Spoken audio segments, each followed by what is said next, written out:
나는 직업상 매해 약 5,000회 이상의 연설을 평가하게 되었다. 그 경험을 바탕으로 에베레스트 산처럼 다른 무엇보다도 뚜렷한 교훈을 갖게 되었다.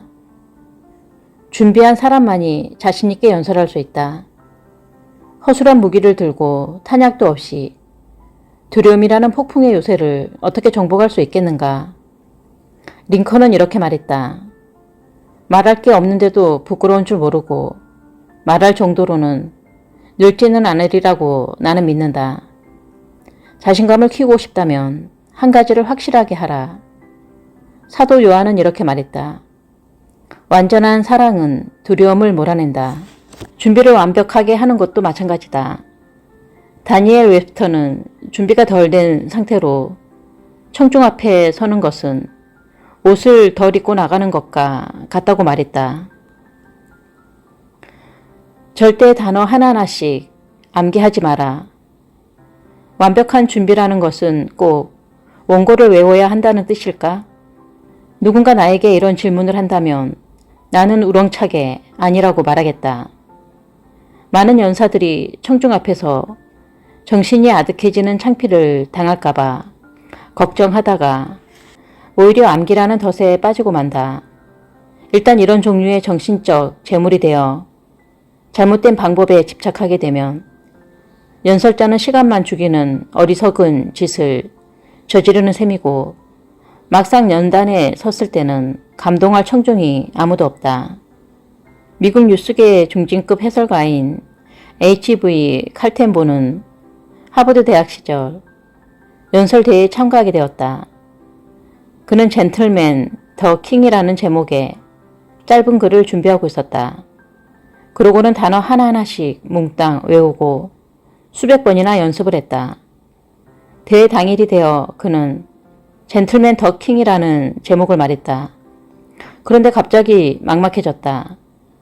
그저 막막하기만 한 게 아니라 앞이 캄캄해졌다. 더러 겁이 났다. 할 수 없이 생각나는 대로 이야기를 시작했다. 마침내 심사위원들이 1등상을 그에게 주었을 때 칼텐보는 말도 못하게 놀랐다. 이 일을 계기로 칼텐보는 절대로 연설문을 읽거나 외우지 않게 되었다. 그가 방송국에서 출세하게 된 성공의 비밀은 바로 그것이었다. 그는 약간의 메모를 준비하고 스크립트나 방송의 대본이나 각본을 읽지 않는 모습으로 자연스럽게 청취자에게 얘기를 전했다. 무조건 써서 외우는 사람은 시간과 에너지를 낭비할 뿐 아니라 불행을 자초하는 바보다. 우리는 살면서 자연스럽게 말한다. 미리 생각했다가 말하지 않는다. 생각하는 것은 개념뿐이다. 개념이 명확하다면 말은 우리가 숨쉬는 공기처럼 자연스럽게 무의식적으로 튀어나오게 마련이다. 윈스턴 처칠 같은 사람도 혹독한 경험을 통해 배운 일이 있다. 젊어서의 처칠은 연설문을 써서 외웠다. 그러던 어느 날 처칠이 영국 위에서 암기한 연설을 시작하려는 찰나 마치 정신이 나간 듯 앞이 아득해졌다. 아무것도 생각이 나지 않았다. 그는 당황하고 창피했다. 그저 마지막 문장을 끝에서 끝까지 되뇌었다. 그러고는 다시 아득해지면서 얼굴이 벌겋게 달아올랐다. 그는 자리에 앉았다. 그날부터 윈스턴 처칠은 외우는 연설을 하지 않았다. 한마디 한마디를 외운다면 청중과 맞닥뜨렸을 때 잊어버리기가 쉽다. 혹 외운 것을 잊어버리지 않는다 해도 기계적으로 말하게 된다. 왜일까? 바로 가슴에서 나오지 않고 기억에서 나오는 말이기 때문이다. 개인 간의 대화를 나눌 때 우리는 말하고 싶은 내용을 생각하면 곧바로 말이 나오는 것이지 단어를 생각하는 것이 아니다. 줄곧 그렇게 살아왔는데 어째서 이제 바꾸려고 하는가? 말할 것을 쓰고 외운다면 반스 뷰시넬 꼴 나기가 쉽다. 반스는 프랑스에 있는 보아트 스쿨을 졸업했고 후에 세계에서 가장 큰 생명보험 회사 중 하나인 이퀴터블 라이프 어슈어런스 소사이어티의 부회장이 되었다. 그는 몇 년 전 웨스트 버지니아의 화이트 설퍼 스프링스에서 미국 각지의 이퀴터블 라이프를 대표해서 모인 2,000명 앞에서 연설해달라는 요청을 받았다. 요청을 받았을 당시 그는 생명보험 회사에 다닌 지 2년밖에 되지 않았지만 아주 높은 성과를 올리고 있었으므로 20분의 연설 시간이 배정됐다. 반스는 아주 기뻤다. 명성을 높일 수 있는 좋은 기회 같았다. 그렇지만 불행하게도 그는 연설을 써서 외웠다. 그러고는 거울 앞에서 40번이나 연습했다. 모든 것을 아주 맛깔스럽게 준비했다. 문장이나 동작 하나하나, 얼굴 표정까지 완벽했다. 반스는 흠잡을 데 없이 준비가 되었다고 생각했다.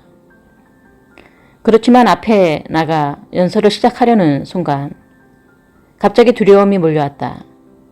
그는 입을 열었다. 제가 이 프로그램에서 맡은 부분은 더 이상 생각이 나지 않았다. 그는 당황해서 뒤로 두 걸음을 물러났다가 처음부터 다시 시작하려고 했다. 그러나 이번에도 아무 생각이 나지 않았다. 그는 다시 2번 뒷걸음질 쳤다가 다시 시작했다. 그는 이 동작을 3번 반복했다. 연단은 1.2m 정도 높이에 뒤쪽에는 난간이 없었고 뒷벽과 연단 사이에는 1.5m 정도의 공간이 벌어져 있었다. 결국 4번째로 뒷걸음질을 치던 그는 연단 밑으로 거꾸로 처박혀 버렸다. 청중은 배꼽을 잡고 웃었다. 한 사람은 웃다가 의자에서 굴러 떨어져 복도를 떼굴떼굴 굴렀다. 이퀴터블 라이프 역사상 그토록 재밌는 장면을 연출한 사람은 아무도 없었다. 그런데 놀랍게도 청중은 그게 연출된 일이라고 생각했다. 이퀴터블 라이프에서 오래도록 몸담았던 사람들은 아직도 그 일을 이야기한다. 그렇다면 그 난리를 치렀던 반스 부슈넬은 어떨까? 반스 부슈넬 자신도 그 일이 자기 인생에서 가장 창피한 일이었다고 말한다. 어찌나 참담한 심정이었던지 반스는 사표를 내고 말았다. 그러나 반스 부슈넬의 상사들은 사직서를 찢어버리라고 설득했다. 상사들은 반스 부슈넬이 자신감을 되찾도록 도와주었다. 몇 년 뒤 그는 회사에서 가장 감동적인 연설을 하는 연사가 되어 있었다. 그러나 다시는 암기해서 연설하지 않았다. 그의 이야기가 주는 교훈을 잊지 말자. 외워서 하는 연설을 수도 없이 들어봤지만 외운 내용을 쓰레기통 속에 거침없이 던져버린 것보다 더 생동감 있고 감동적이며 인간적인 연설을 한 사람은 본 적이 없다. 만일 외우지 않았다면 요점을 잊어버릴 수도 있을 것이다. 심하게는 횡설소설할 수도 있겠지만 적어도 인간미는 잃지 않는다. 에이브럼 링컨이 한 번은 이런 말을 했다. 나는 미리 준비된 설교를 좋아하지 않는다. 내가 보고 싶은 것은 전쟁터에 나간 벌같이 생생한 모습이다. 링컨은 자유스럽고 흥분된 연설을 듣고 싶어 했던 것이다. 단어를 하나하나 떠올리는 연사는 벌이 싸우는 것 같은 생생함을 가질 수 없다. 먼저 개념을 모으고 정리하라. 그렇다면 연설은 어떻게 준비하는 게 좋은가? 간단하다. 인생에 대해 배웠던 교훈을 찾아보고 이런 경험에서 나온 생각과 개념과 확신을 정리하라. 진정한 준비라는 것은 당신이 가진 이야기거리를 골똘히 생각하는 것이다. 찰스 레이놀드 브라운 박사는 몇 년 전에 예일 대학에서 아주 인상적인 강의를 했다. 당신이 가진 이야기거리가 감칠맛 나도록 풍부해질 때까지 곰곰이 생각하라. 그리고 떠오른 개념을 빠짐없이 종이에 적어라. 개념을 확인시켜줄 정도의 몇 단어면 된다. 종이 위에 개념을 적어 놓으면 연결되지 않은 단편을 정돈해 체계를 세우기가 쉬워진다. 그렇게 어려운 얘기는 아닌 것 같다. 그렇지 않은가? 목표를 두고 조금만 집중력을 가지고 생각하면 된다. 친구들 앞에서 연습하라. 대략적인 틀을 잡았으면 과연 연습이 필요할까? 물론이다. 반드시 해야 한다. 틀림없이 성공할 수 있는 쉽고 효과적인 방법이 있다. 친구들이나 동료들과 같이 말할 때 항상 연설하기로 생각한 개념에 대한 이야기를 나누어라. 야구 경기가 어찌 됐느니 하는 대신에 점심 식탁에 기대고 이렇게 말하는 것이다. 어이 조, 지난번에 좀 이상한 일이 있었는데 말이야. 그 얘기를 해줄게. 조는 아마도 재미있게 들을 것이다. 그가 어떤 반응을 보이는지 관찰하라. 그가 대꾸하는 말에 귀 기울여라. 쓸모있는 얘기를 해줄지도 모른다. 그는 당신이 연습하고 있다는 것도 모를 테지만 그게 중요한 게 아니다. 그는 아마도 이야기가 재밌었다고 얘기할 것이다. 위대한 사학자 알란 네빈스도 비슷한 조언을 하고 있다. 당신이 정한 주제에 관심 있어 할 만한 친구를 골라 아는 대로 다 얘기를 나누어라. 이런 과정을 통해서 놓치고 있었던 부분이나 깨닫지 못했던 쟁점 사항, 연설을 어떻게 하면 가장 효과적일지를 알게 된다. 마음속에 성공한 모습을 그려라. 앞에서 대중연설을 연습하는데 올바른 태도를 세우기 위해 개괄적인 표현으로 이렇게 말했던 것을 기억할 것이다. 똑같은 규칙이 성공적인 연설을 할 수 있는 기회를 만든다는 분명한 과제에도 적용될 수 있다. 과제를 실현하기 위한 3가지 방법을 여기에 적어 놓았다. 주제에 당신 자신을 맡겨라. 일단 주제를 정하면 구상에 따라 잘 정리한 대로 친구들과 치밀한 논쟁을 했다고 해서 준비가 다 끝난 것이 아니다. 당신이 정한 주제를 당신 자신이 중요하게 받아들여야 한다. 역사적으로 진정한 위인들에게는 영감이 있듯이 당신도 자신의 신조에 대한 믿음이 있어야 한다. 어떻게 하면 자신의 주장에 대해 믿음의 불을 지필 수 있을까? 그것은 자신이 정한 주제에 대해 모든 문구를 짚어보고 깊은 뜻을 음미해서 청중을 어떻게 더 나은 인생으로 이끌어줄 수 있는가를 자신에게 물어보는 것이다. 부정적인 생각을 일으킬 만한 자극제는 관심 밖으로 멀리 치워버려라. 예를 들어서 문법적으로 틀린다거나 갑자기 중간에 말이 막히게 될까봐 걱정하는 것은 시작도 하기 전에 기운 빠지게 하는 부정적인 생각이다. 막 당신 차례가 되기 직전이라면 특히 그런 생각은 하지 말아야 한다. 다른 연사가 말하는 것을 집중해서 듣고 진심에서 우러난 호감을 보낸다면 지나친 무대 공포증은 없어질 것이다.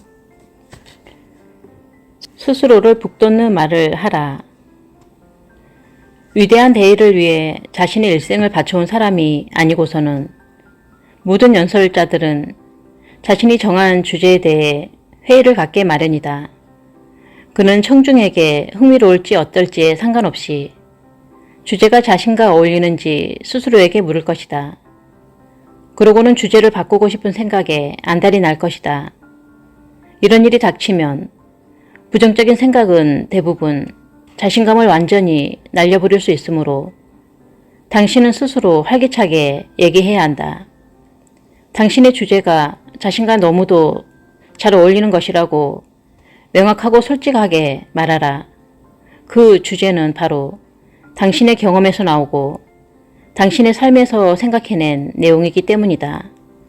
이 특별한 얘기를 청중에게 할 자격이 있는 사람은 그 방 안에서 바로 당신뿐이며 또한 최선을 다할 것이라고 자신에게 말하라. 낡아 빠진 자기 암시 요법 같은가? 그럴 수도 있다. 하지만 현대의 실험 심리학자들도 자기 암시에 근거를 둔 동기는 흉내만 내는 경우라 할지라도 빠르게 배울 수 있는 강한 동기를 부여한다고 했다. 그럴진데 진실의 근거를 두고 하는 활기찬 말이라면 그 효과가 어떻겠는가?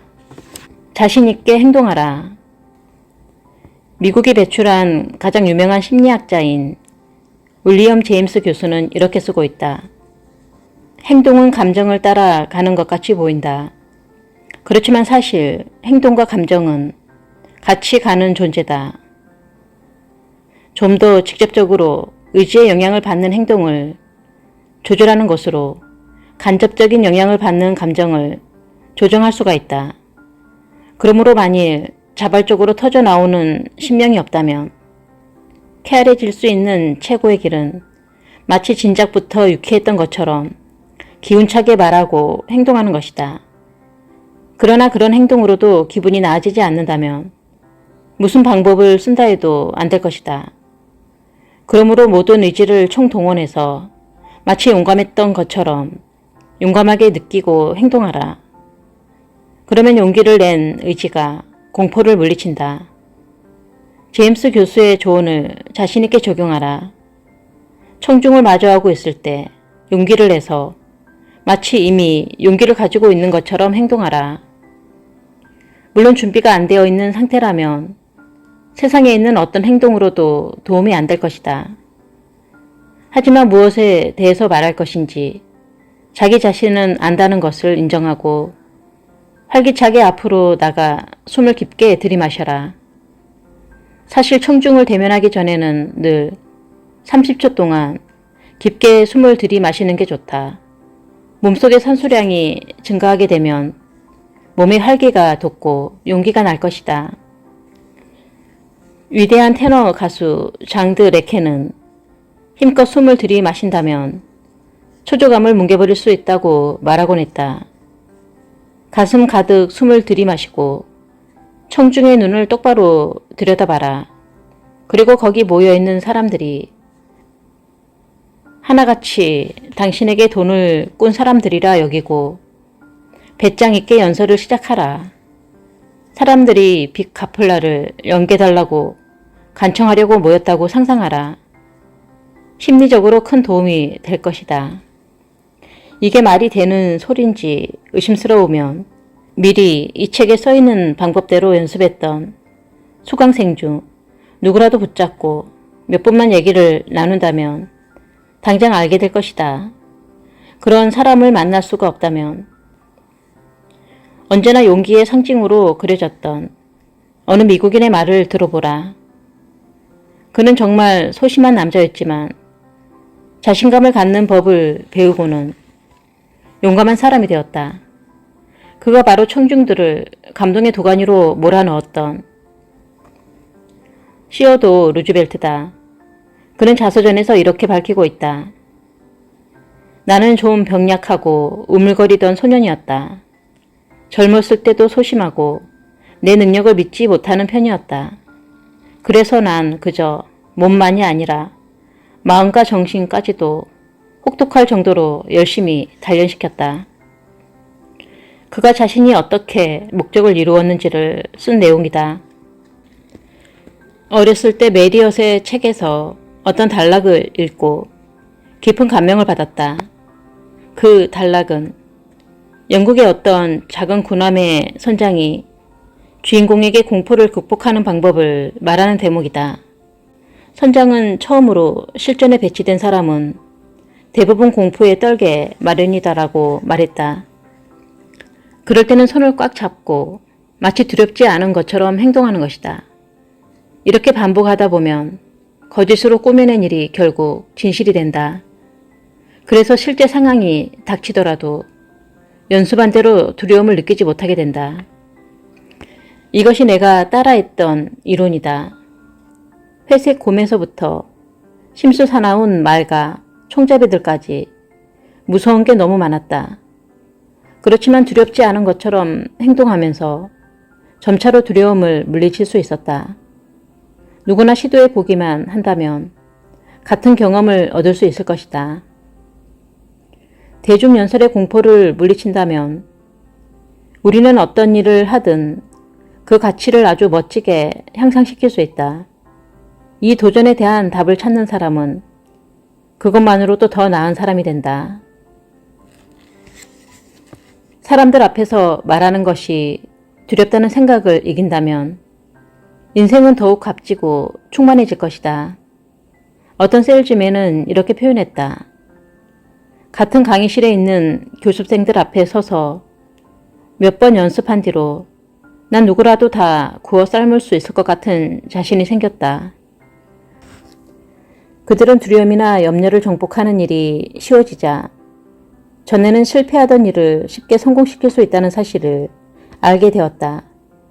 대중 앞에서 말한다는 것은 매일 일어나는 일들을 자신감 있고 확실하게 대처한다는 뜻이다. 달리 말해서 살다 보면 생기기 마련인 어려움과 골칫거리를 좀 더 능숙한 솜씨로 다루게 된다는 뜻이다. 또한 전에는 도저히 어찌해 볼 수 없었던 상황들이 이제는 당신의 인생을 즐겁게 해줄 수 있는 밝은 도전으로 다가올 것이다.